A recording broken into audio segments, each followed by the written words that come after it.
classes. Now we are discuss the topic of science in a gravitational field. So in the class 9th class, Newton's law of universal gravitation law.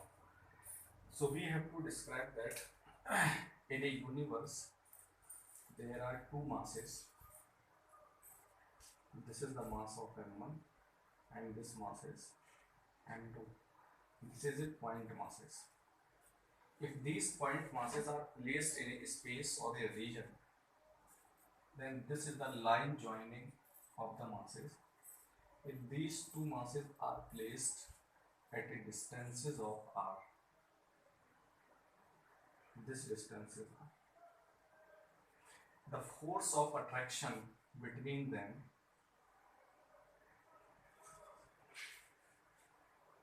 this is 1 and this is 2.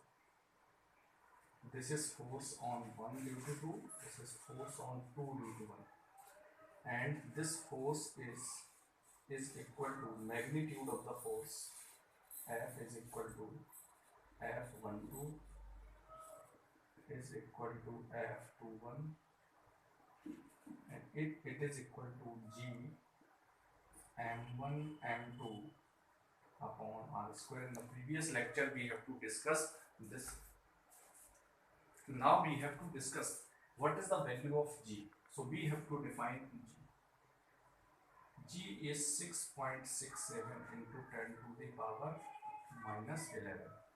6.67 into 10 to the power minus 11.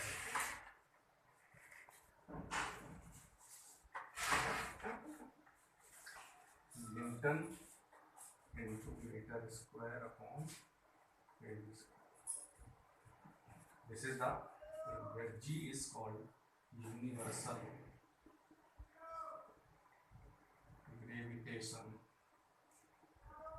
constant.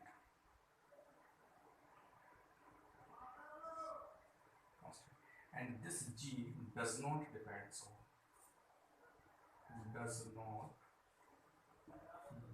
on medium. It means it is free from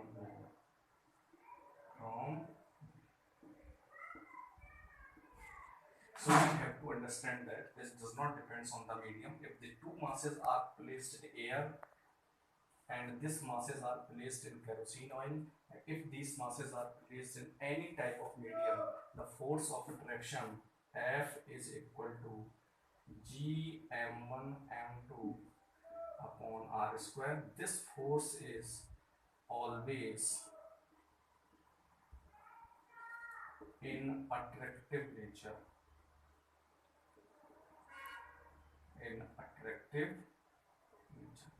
First we have to understand that this force, first property is that this force is attractive in nature and this force does not depend on medium.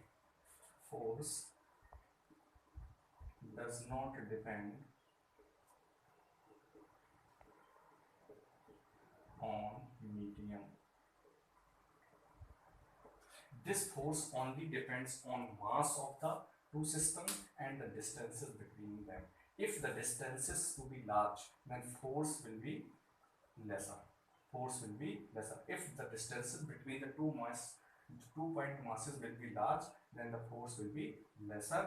And here we can also say that F is inversely proportional to 1 upon R square. If R changes, force is also changes, mass changes, and these forces also changes.